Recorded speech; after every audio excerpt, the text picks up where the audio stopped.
We live in an age where stupidity is not just tolerated, it's celebrated, where shallowness is rewarded, wisdom ignored, and noise amplified.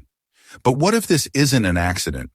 What if the glorification of stupidity is not a side effect of modern life, but a feature? A carefully cultivated condition that keeps us distracted, compliant, and endlessly consuming. In the next few minutes, we'll uncover the uncomfortable truth about why stupidity has become a cultural virtue in modern society, how ignorance is packaged as entertainment, and how media, politics, and even education profit from keeping us shallow. But the real danger isn't what we consume, it's what we lose: wisdom. Stay with us till the end, because the final insight is not only the most important, it's the most transformative, and it may very well change the way you see the world and yourself forever. Let's begin with a paradox. Never in history has humanity had so much access to information, and never have we seemed so confused, divided, and intellectually impoverished. Scroll through your phone, and you can find the answer to almost anything in seconds. But knowledge is not the same as wisdom, and information is not the same as understanding. Instead of cultivating discernment, our hyper-connected world has produced a flood of trivia, gossip, and outrage. This is what philosopher Neil Postman warned about decades ago. He said we risk becoming a people amusing ourselves to death. And he was right, because when every idea is reduced to a meme, every debate to a shouting match, and every complex truth to a clickbait headline, what happens? Serious thought becomes impossible. And in that vacuum, stupidity thrives. But let's be clear, stupidity here doesn't mean a lack of intelligence. Many of the loudest voices in society are highly intelligent people. No, stupidity is something different. Stupidity is the refusal to think deeply. It is the elevation of opinion over evidence, the triumph of sensation over reflection, the celebration of ignorance as authenticity. And this refusal to think is not random, it's rewarded. To understand why stupidity is glorified, we need to follow the money. Modern economies are built on attention. The longer you're hooked to your screen, the more ads you see, the more data you give away, the more predictable your behavior becomes. And what captures attention better? A slow, thoughtful exploration of truth, or a flashy, outrageous, emotionally charged spectacle? The answer is obvious. Outrage sells. Simplicity sells. Stupidity sells. The result is a culture where those who shout the loudest rise the fastest, where the nuanced voice, the careful thinker, the wise elder is drowned out by the viral influencer, the provocative pundit, the reckless entertainer. We are not in an information age. We are in an attention marketplace. And in this marketplace, wisdom has no market value. Stupidity does. And so stupidity is not just allowed to spread, it is subsidized. Platforms reward it, advertisers feed it, algorithms amplify it. The end result, ignorance is profitable. But let's dig deeper. The glorification of stupidity doesn't start online. It starts in our institutions. Modern education in many places is less about cultivating wisdom than about producing workers. Students are trained to memorize facts, regurgitate formulas, and chase grades, not to ask profound questions or wrestle with complexity. The philosopher Ivan Illich once said that modern schooling doesn't educate. It schooled people into obedience. Think about it. The goal is often not to nurture independent thinkers, but to produce efficient cogs for the economic machine. And when you produce generations conditioned to obey, consume, and conform, what happens? Depth becomes dangerous. Wisdom becomes subversive. And stupidity, shallow thinking, blind conformity becomes safe. Is it any wonder then that many young people graduate with diplomas in hand, but without the tools to navigate meaning, morality, or truth? They can solve equations, but not their own anxieties. They can recite theories, but not question systems. And into that void rushes the easy, the entertaining, the stupid. Nowhere is the glorification of stupidity more obvious than in politics. Across the world, leaders rise not by demonstrating wisdom, but by mastering performance.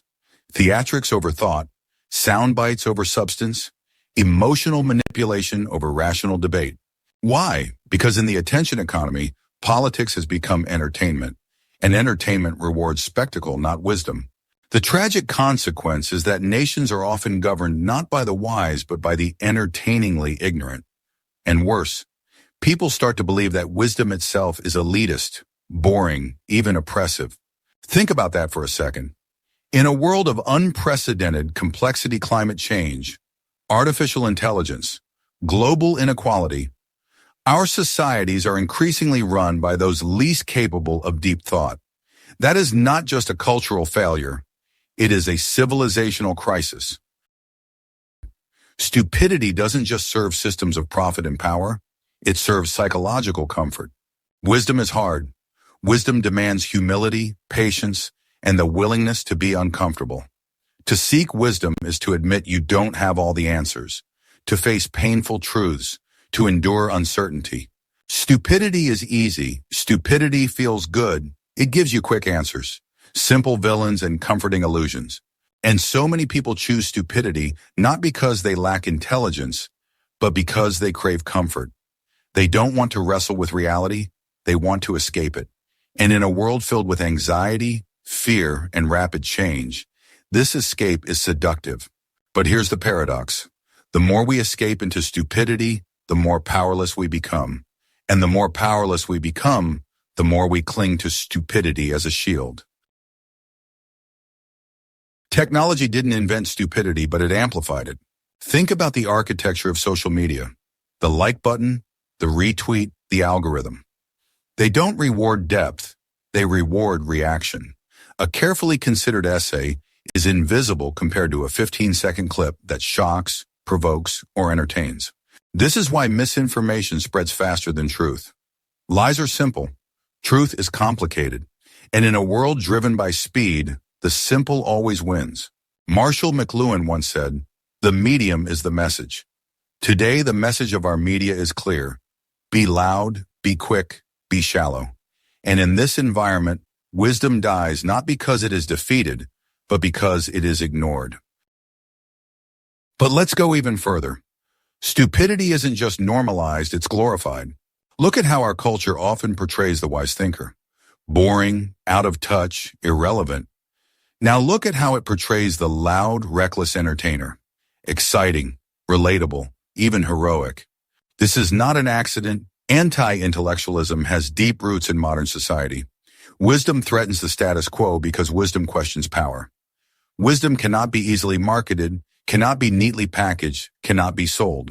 So instead of elevating wisdom, society ridicules it. It mocks philosophers, dismisses scholars, and trivializes spirituality.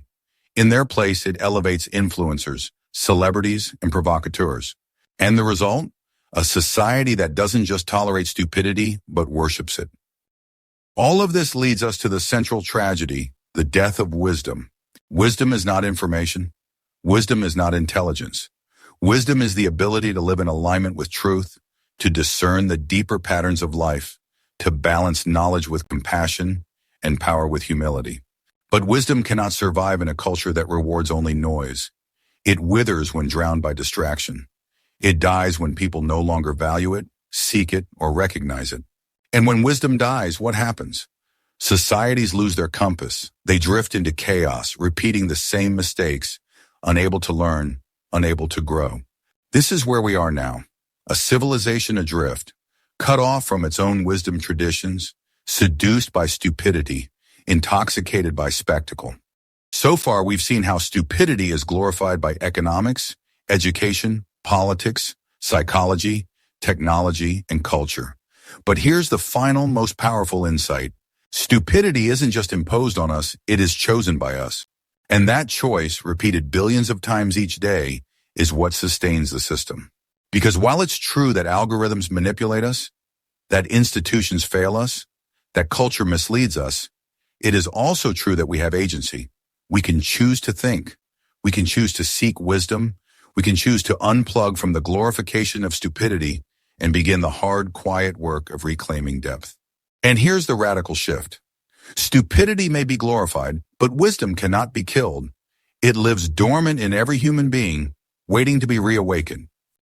So how do we resist? How do we restore wisdom in an age of stupidity? It begins with attention. Attention is the currency of power. Where you place your attention determines who you become. So the first step is to reclaim your attention from the noise. The second step is reflection. True wisdom requires stillness, patience, and the willingness to ask difficult questions. Who am I? What matters? What is true? The third step is courage. Because wisdom is not just about thinking, it's about living differently. It's about resisting conformity, rejecting shallow answers, and daring to live with depth in a shallow world. And finally, the last step is connection. Wisdom is not solitary, it is shared. We cultivate it together through dialogue, community, and tradition. And in this, we discover that wisdom is not just personal, it is civilizational. So let me ask you, are you willing to live differently?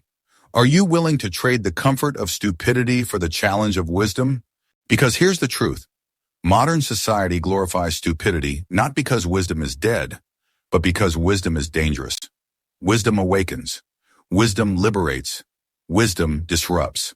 And in a world that thrives on distraction, the most radical act you can commit is to think deeply, to live wisely, and to refuse to be entertained into oblivion. So as you leave this video, remember this. The death of wisdom is not inevitable. It is a choice. And the moment you choose wisdom, even in small ways, you begin to revive it, not just for yourself, but for society. This is how civilizations change. Not with noise, not with spectacle, but with wisdom, quiet, steady, unshakable wisdom. The question now is, will you be part of its rebirth or will you join in its burial? The choice is yours.